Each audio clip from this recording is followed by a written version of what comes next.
नमस्कार, मैं हूं धर्मेंद्र। आप देख रहे हैं online news India. Shaheen Bagh के सीए आंदोलन में गोली चलाने वाला कपिल गुज्जर बीजेपी में शामिल हो गया। और आप अचरज की बात यह है कि बीजेपी के अंदर आप जाएंगे तो ऐसे एक से बढ़कर के एक नामचीन चेहरे आपको मिलेंगे। प्रज्ञा ठाकुर मालेगांव बम ब्लास्ट की आरोपी रही है और वही प्रज्ञा ठाकुर बीजेपी में अब सांसद बन गई है।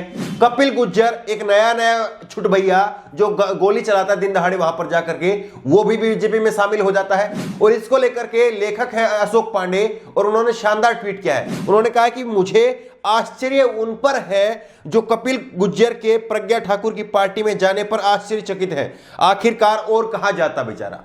ये कह रहे हैं कि बिल्कुल उन लोगों पर आश्चर्य हो रहा है जो इस बात पर आश्चर्य कर रहे हैं कि कपिल गुज्जर ने बीजेपी ज्वाइन कर ली। इसमें कोई आश्चर्य वाली बात नहीं है। आखिरकार कपिल गुज्जर जैसा व्यक्ति अगर बीजेपी में नहीं जाता तो फिर कहां जाता, कौन पार्टी उसको लेती। लेकिन सवाल ये उठता है कि कपिल गुज्जर को लेकर के जैसे कहानियां घड़ी गई थी, उसको आम आदमी पार्टी का कार्यकर्ता बताया गया था। और अमीश देवगन की एक वीडियो भी हम आपको दिखाएंगे जहां पर अमीश देवगन जो है वो बीजेपी का कार्यकर्ता उसको बता रहा है, वो वीडियो भी हम आपको दिखाएंगे। लेकिन सबसे पहले आपको कपिल गुज्जर को सुनवाते हैं। कपिल गुज्जर ने गाजियाबाद बीजेपी ज्वाइन कर ली, मिठाई खिला करके बाकायदा उसको पटका पहना करके, फूल मालाएं पहना करके उसको बीजेपी के अंदर शामिल करवाया गया। और उसके बाद में जो है कपिल गुज्जर ने कहा कि मैं बीजेपी में इसलिए जा रहा हूं क्योंकि बीजेपी हिंदुत्व को मजबूत करने का काम कर रही है और मैं देश के लिए कुछ बड़ा करना चाहता हूं और इसीलिए मैं बीजेपी ज्वाइन कर रहा हूं। और इससे पहले मेरा किसी पार्टी से कोई लेना देना नहीं है, मैं आरएसएस में भी हूं। आरएसएस से निकलकर ही लोग इस तरह से क्यों होते हैं, यह भी एक सवाल। करने के बाद में लोगों की प्रतिक्रियाएं सामने आई और लोगों ने जम करके बीजेपी को लताड़ना शुरू कर दिया कि आखिरकार बीजेपी के हाथी के दांत खाने की ओर है और दिखाने की ओर है। बीजेपी वैसे बात करती है भाईचारे की, लेकिन किस तरह से बीजेपी ने शाहीन बाग के आंदोलन को तोड़ने के लिए कपिल गुज्जर जैसे लोगों का इस्तेमाल किया था, वो सबके सामने आ गया है। प्रशांत भूषण वरिष्ठ वकील है, आप सब जानते हैं। उन्होंने ट्वीट करके कहा, शाहीन बाग में गोली चलाने वाला बंदूकबाज कपिल गुज्जर कह रहा है कि उसने भारतीय जनता पार्टी इसलिए ज्वाइन करी है कि वह देश के लिए कुछ बड़ा करे। इशारा बिल्कुल साफ है, अब वह प्रज्ञा ठाकुर और देविंदर सिंह की तरह बड़ा आतंकवादी बम बनाने वाला बनना चाहता है। इससे पहले वह आरएसएस का सदस्य था। यह प्रशांत भूषण की तरफ से ट्वीट करके कहा गया है। मुकेश शर्मा की तरफ से कहा गया है कि बीजेपी के राजकुमार, इन्होंने तंज कसा है कि बीजेपी के राजकुमार कैसे कैसे, आप देखिए। बीजेपी के राजकुमार सीए के खिलाफ चल रहे आंदोलन में गोली चलाने वाला कपिल गुज्जर भाजपा में शामिल हुआ। भड़काने वाला कपिल, गोली चलाने वाला कपिल, तो दंगे के लिए भाजपा जिम्मेदार क्यों नहीं, भाजपा ही जिम्मेदार है। यह मुकेश सेंगर ने यहां पर कहा है। वहीं पर एक हरीश राजपूत है और इन्होंने कहा कि देश की सबसे अच्छी वॉशिंग मशीन जो है वो बीजेपी वॉशिंग मशीन है। सारे पापी आए, अपने पाप धो करके साफ हो गए। तो किस तरह से देखिए कि जो बीजेपी में शामिल हो गया वो पूरी तरह से पाक साफ हो जाता है। चाहे फिर उस पर कोई भी आरोप लग रहे हो, चाहे वो बम ब्लास्ट का आरोपी हो, चाहे वो गोली चलाने का आरोपी हो, कोई भी आरोपी हो, कैसा भी हो, लेकिन अगर बीजेपी में शामिल हो गया तो नीचे से ऊपर तक पूरी तरह से शुद्ध हो जाता है। ये लोग यहां पर कह रहे हैं। लेकिन सवाल ये उठता है कि किस तरह से इसी कपिल गुज्जर को लेकर के मीडिया में प्रोपेगेंडा चलाया गया था कि ये आम आदमी पार्टी का कार्यकर्ता है, ये आम आदमी पार्टी जो है वो शाहीन बाग में बिरयानी भिजवा रही है, वही जो है शाहीन बाग का आंदोलन खड़ा किया हुआ है। किस तरह से जो है वो मनगढ़ंत कहानियां जो है वो मीडिया में चली थी। आप अमीश देवगन का सुनिए कि किस तरह से अमीश देवगन जो है वो बता रहा कि एसआईटी की जांच में ये बात सामने आई है और एसआईटी की जांच में कपिल गुज्जर ने इसका कबूलनामा किया है कि वो आम आदमी पार्टी का सदस्य था। लेकिन अब वो कबूल कर रहा है कैमरे के ऊपर और वो कह रहा है कि वो आरएसएस का सदस्य था और अब बीजेपी ज्वाइन कर रहा है। आप अमीश देवगन तरह से पूरा भंडा फूट जाता है बीजेपी का। किस तरह से वो लोगों को भड़काने के लिए कैसे कैसे षड्यंत्र रचती है,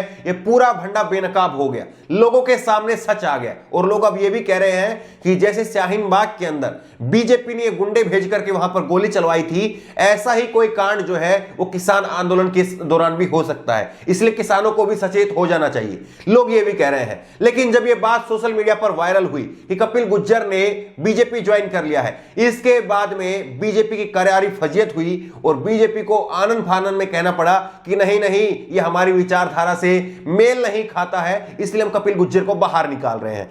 ये गाजियाबाद बीजेपी की तरफ से जो है ये लेटर जारी किया गया। इसमें लिखा है भारतीय जनता पार्टी महानगर गाजियाबाद, संजीव शर्मा महानगर अध्यक्ष। और उन्होंने प्रेस नोट जारी किया और इसमें लिखा, आज महानगर कार्यालय पर बसपा से आए कुछ युवकों को भारतीय जनता पार्टी में शामिल कराया गया था, जिसमें से कुछ व्यक्तियों के साथ कपिल गुज्जर भी शामिल था। उसके विवादित शाहीन बाग मामले की कोई जानकारी हमें नहीं थी, जो कि घटना की पूरी जानकारी होने के बाद प्रदेश नेतृत्व के द्वारा पार्टी में इसको शामिल कराया जाना तत्काल प्रभाव से निरस्त किया जाता है। आप बताइए कि गाजियाबाद के महानगर के अध्यक्ष ये कह रहे हैं कि हमें जानकारी नहीं थी साहब कि इसने गोली चलाई है, और गोली चलाई है इस बात की हमें जानकारी नहीं थी। अगर हमें जानकारी होती तो हम ऐसा नहीं करते।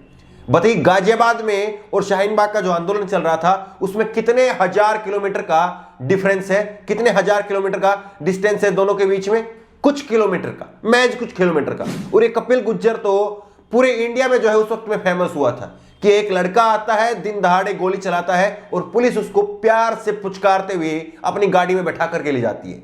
ये कपिल गुज्जर और एक दूसरा लड़का जो कि जामिया में जाकर के गोली चलाता था, वो दोनों लड़के जो हैं वो वर्ल्ड फेमस हो गए थे। और उनको ये गाजियाबाद के अध्यक्ष कह रहे हैं कि हमें नहीं मालूम था। इसी पर जो है वो करारा तंज कसते हुए ये नरेश बाल्याण एमएलए हैं, इन्होंने ट्वीट करते हुए कहा है, सुबह दामाद बना करके लाए, मिठाई भी खिलाई, माला भी पहनाई, शाम को पता चला लड़का आवारा है, पिस्तौल लेकर के घूमता है तो तलाक करवा दिया। ट्विटर फेसबुक वाले पड़ोसियों ने लड़के की पोल खोली, लड़के की कारस्तानियों से अनजान ससुर ने राहत की सांस ली। तो ये जो है वो पूरा मामला है कि किस तरह से बीजेपी ने कपिल गुज्जर को शामिल करवाया, उसके बाद में फजियत हुई, उसके बाद में बीजेपी ने अपने हाथ पीछे खींच लिए।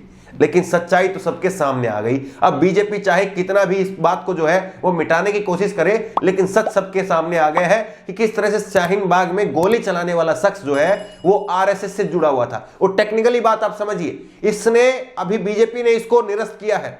आरएसएस की तरफ से अभी कोई बयान नहीं आया है, आरएसएस की तरफ से कोई बयान नहीं आया है कि ये कपिल गुज्जर जो है वो हमारा सदस्य है या नहीं है। इस बात को लेकर के आरएसएस की तरफ से कोई सफाई नहीं आई है, जबकि ये वीडियो में साफ तौर पर कह रहा है कि वो आरएसएस का भी सदस्य है।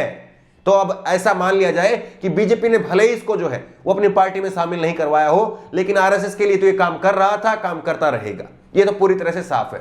और सवाल बड़ा ये है कि किसानों का जिस तरह से बड़ा आंदोलन चल रहा है, तो क्या ऐसे में किसान आंदोलन में भी अगर इस तरह की कोई घटना होती है तो उसके लिए बीजेपी को जिम्मेदार मान लिया जाए? बड़ा सवाल ये है। इस खबर को लेकर के, इस वीडियो को लेकर के आपकी जो भी राय हो नीचे कमेंट बॉक्स में अपनी राय जरूर दें। उसी तरह की तमाम खबरों के लिए ऑनलाइन न्यूज़ इंडिया को सब्सक्राइब करें, साथ में जो बेल आइकन है, घंटी है, उसको जरूर दबाएं ताकि जैसे ही कोई वीडियो हम अपलोड करें उसकी नोटिफिकेशन आपको तुरंत मिल सके। धन्यवाद। इस खबर को अभी लाइक करें, शेयर करें, अभी चैनल को सब्सक्राइब करें और घंटी जरूर दबाएं।